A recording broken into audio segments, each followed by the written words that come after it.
We are Vroom Media and we're here to check out the GAC GS3 Emzoom R-Style. Each of us is looking at it from different point of view. I'll be focusing on safety, comfort, and convenience. Let's see if this car is really family ready.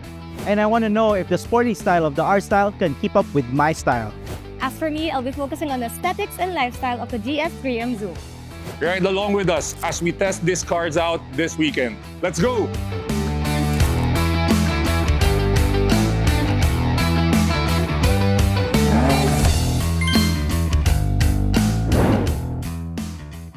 Today, I'm taking this car for a quick family run. I'm picking up my daughter and dropping her off to school with her mom. While we're at it, let's talk about Emzoom's safety, comfort, and convenience.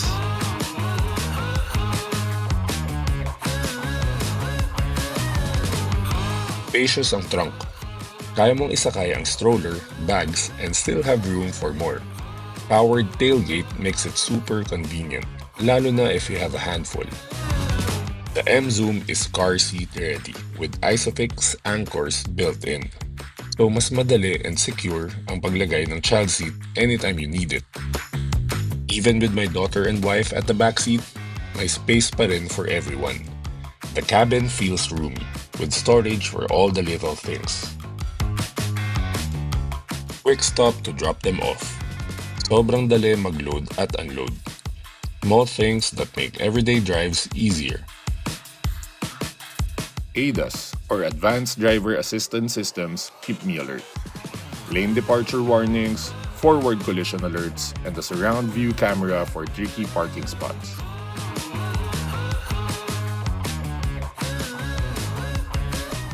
Honestly, this SUV feels made for young families like ours. Besides it looking cool and it runs quite fast, it's also comfortable, it has all the right safety features, and it's convenient at the same time because of its tech advancements. Really good for a young family.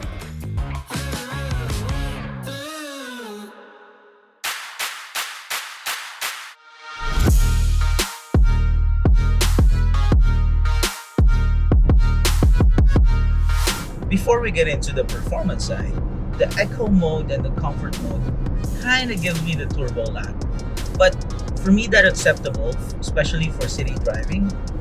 I'm sure any car with an Eco mode or a Comfort mode has that. But when I try the Sports in the Sports Plus mode, there's no turbo lag. So, we want to put aside the Eco and the Comfort mode. What we want to do is the Sports Plus mode. The good thing about the car is when you get the car, it's already fitted with a Michelin Pilot Sport 4. And I mentioned earlier, for a 1.5-liter turbocharged inline-4 engine, it's more than enough. Especially if you're just in the city. But outside the city, there's always the Sports and Sports Plus if you want more power. It's a punchy turbo car for its segment. It's more than enough. It has more than enough power. Even at 173 horsepower, the turbo comes in, doesn't feel like 173.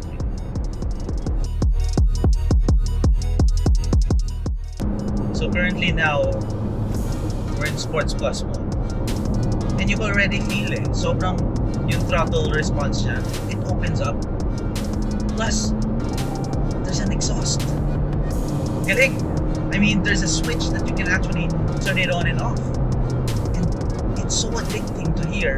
And it doesn't feel like it's a 173 horsepower car. The turbo is there. The power is there. Ang sarap niya i-drive. So performance, sporty handling, and tech, this car has it. And at that price point, it's a good buy.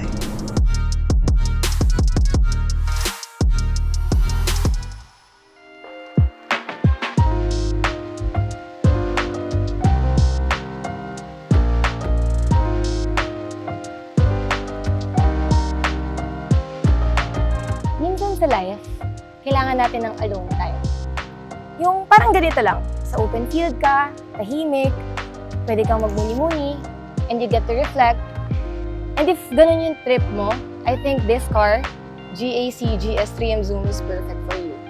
The sleek exterior gives you that classic yet maangas look from the outside. So as a lady driver, feel mo na may pagka-girl boss ka. But at the same time, hindi siya sobrang intimidating, which is good. Let's not forget about the interiors. It has a 10.25-inch touchscreen na super daling gamitin, premium leather seats that scream luxury, and a leather steering wheel na sobrang gaan i-drive. Plus a sunroof for that extra flair. And of course, my favorite, the multicolor ambient lighting that's perfect for late night drives.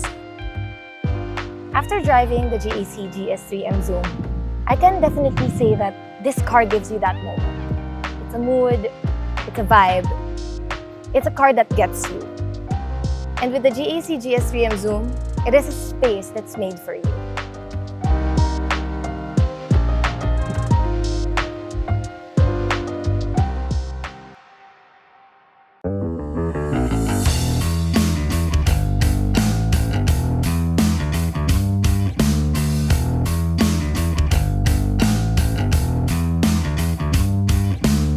Alright, before we wrap things up, here's what we think after spending time with the Emzoom. For me, this car really covers the basics well. Solid safety features, very comfortable ride, as well as convenient for my young family. How about ikaw, Vince? What do you think about Oh, it? in terms of performance, for the 1.5 liter na turbocharged inline-4, pasok siya eh. It's Yeah. very nimble, very torquey. Well, just pag naka-evoke comfort, there's a turbo lag. Pero pag na-sports plus, okay siya. It's very nimble. Yung steering niya is very responsive. So, it's very good for a daily drive. So, Hannah? Sa akin, from the exterior to the interior, it's really perfect. Comment ko lang yun Pero, if you see, the exterior, sobrang angas niya. Definitely on the road, head turner siya. Pero yung interior niya, sobrang luxurious. Lalo na yung sa akin, it has a beige interior, sobrang nice. So whether I'm feeling sporty or feeling classy for the day, it definitely fits my everyday needs. So with this price point, tingin nyo, worth it siya, no? Worth it, definitely. Yep. For a daily driver, it's a good car. Yeah. If you want to check the full specs, pricing, and details of the Emzoom, hit the link in the comments below. Here. That's it for us. Thanks everyone for watching and see you guys on the next one. Let's go drive! Let's go, let's go.